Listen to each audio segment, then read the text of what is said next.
ملک حاصل کیا اسلام کے نام پر۔ آج پاکستان دنیا میں ایک سیکولر سٹیٹ کا روپ دھار چکا ہے۔ کہاں ہے لا الہ الا اللہ؟ 1973 میں ہمارا آئین بنا، 1973 میں اسلامی نظریاتی کونسل بنے، 1973 سے آج تک تمام قوانین کا جائزہ لیا گیا۔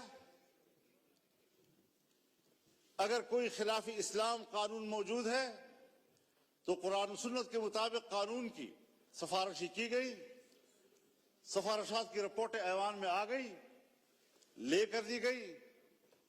کوئی آپ ایک نشاندہی بحیثیت اسپیکر کر سکتے ہیں کہ سن 1973 سے لے کر آج تک اس کونسل کی سفارشات پر اس پارلیمنٹ نے ایک منصوبہ بھی کیا؟ ایک۔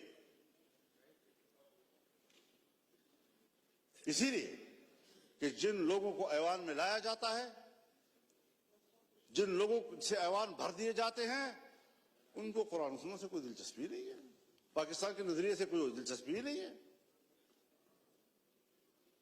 کیسے آپ دنیا میں شناخت کرائیں گے اپنی کہ ہم ایک اسلامی مملکت ہیں؟ آپ کا آئین کہتا ہے کہ حاکمیت اللہ رب العالمین کی،